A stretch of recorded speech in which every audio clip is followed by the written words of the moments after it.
Mahendra would be up early in the morning and leave for work after breakfast, carrying some prepared food with him. Mahendra बहुत जल्दी उठता था और breakfast के बाद काम पे निकल जाता था और अपने साथ में लंच बॉक्स लेकर के जाता था. Meanwhile, Iswaran would tidy up the shed, wash the clothes and have a leisurely bath, pouring several buckets of water over his head. इस दौरान ईश्वरन घर को साफ सुथरा करता था, कपड़े धोता था और आराम से नहाता था. अपने ऊपर खूब सारी बकेट ऑफ वाटर्स, खूब सारी बाल्टी पानी से वह अपने ऊपर सिर के ऊपर डालता था और पानी डालते वक्त वह भगवान की प्रेयर गाता रहता था. It would be lunch time by then. इसके बाद लंच टाइम हो जाता था. After eating he would read for a while for dozing off. खाना खाने के बाद वो थोड़ी देर के लिए रीडिंग करता था. ये उसकी आदत थी. After eating he would read. The book was usually some popular Tamil thriller running of 200 of pages. जो बुक थी वो तमिल राइटर की थी जो कि उसको बहुत ज़्यादा आनंददायक लगती थी. Its imaginative descriptions and narrative flourishes would hold Iswaran enthralled. उसकी जो काल्पनिक कथाएं थी और जब वो उसको पढ़ता था, रीड करता था, तो उसमें अपने आप से एक अजीब सी पावर को वो इंकरेज करती थी, उसमें उसको फ्लरिश करती थी. His own descriptions were greatly influenced by the Tamil authors that he read. उसके जितने भी व्याख्यान थे, जितने भी डिस्क्रिप्शन थे, वो सब तमिल राइटर से ही ओतप्रोत थे, उससे ही प्रेरित होते थे. जो भी वो पढ़ता था उन्हीं चीज़ों से वह प्रेरित होता था. When he was narrating even the smallest of incidents, he would try to work in suspense and a surprise ending into the account. जो कुछ भी वह बताना चाहता था, जो छोटा सा ही कोई इंसिडेंट्स न हो, उसमें भी वह सस्पेंस और सरप्राइज के द्वारा उसको एंड करना चाहता था. For example, instead of saying that he had come across an uprooted tree on the highway. इस बात को कहने के लिए कि वास्तव में वो जब इस बात को कहना चाहता है कि वह उस रास्ते से आ रहा था जहाँ पर कि बहुत सारे पेड़ हाईवे पर उखड़े हुए थे. He would say with eyebrows suitably arched and hands held out in a dramatic gesture. अपने हाथों को इस तरह से बांध लेगा, मेरे हाथ दिखाना, अपने हाथों को इस तरह से बांध लेगा, अपनी भौं को इस तरह से चढ़ा लेगा और अपनी बात को कहने के लिए इस कहेगा the road was deserted. Road पूरी सुनसान थी. I was alone. मैं वहाँ पर अकेला था. Suddenly I spotted something that looked like an enormous bushy beast lying sprawled across the road.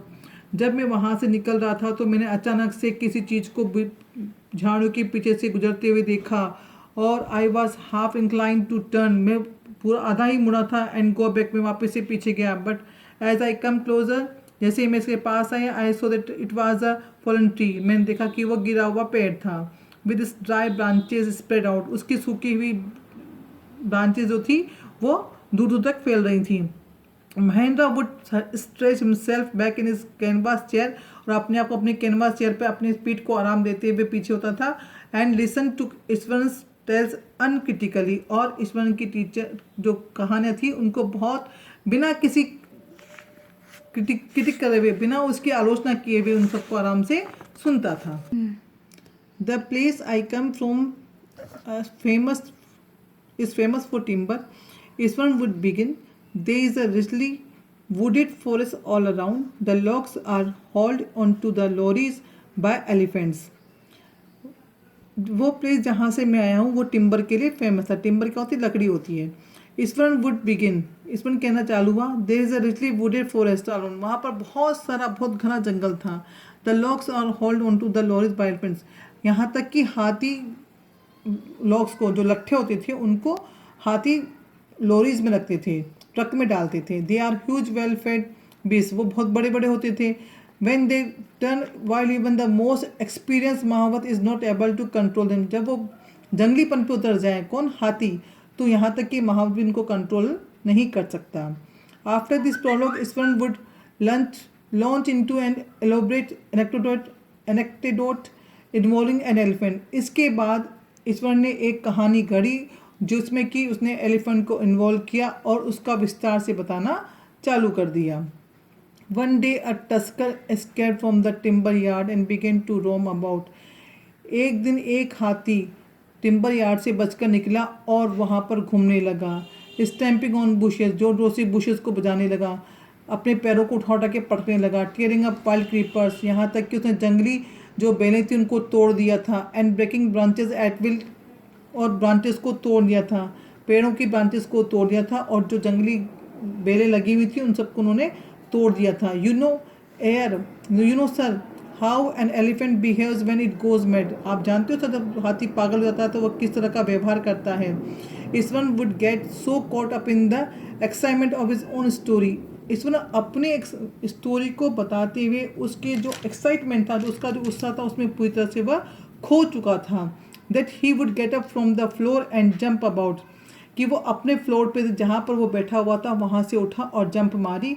Stamping his feet in emulsion to the of the mad elephant. उस पागल हाथी के एक्सप्रेशंस को शो करने के लिए खुद पैरों को पटक पटक के जमीन पर दिखाने लगा। The elephant reach the outskirts of a town, breaking the fences down like matchsticks, he would continue. Elephant जो था कि उस शहर के बाहर हिस्से में बाहर की तरफ चला गया था, मतलब शहर से बाहर निकल गया था, और वहाँ पर जितनी भी फेंसेस लगी हुई थी, जितनी भी तारबंदी लगी हुई थी, उन सबको उसने माचिस की तरह तोड़ दिया था। ही वुड कंटिन्यू, वो कंटिन्यू रहा कौन? Iswaran. It came into the main road and smashed all the stalls selling fruits, mud pots and clothes.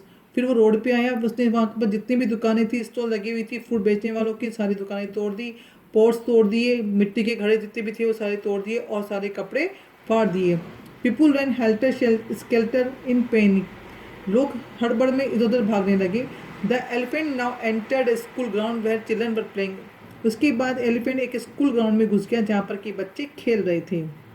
Breaking through the bricks wall, ईंट की दीवार को तोड़ते हुए वह स्कूल के अंदर आया। All the boys run into the classrooms and shut the doors tight. सारे लड़के क्लासरूम में भाग गए और उन्होंने दरवाजे बंद कर लिए।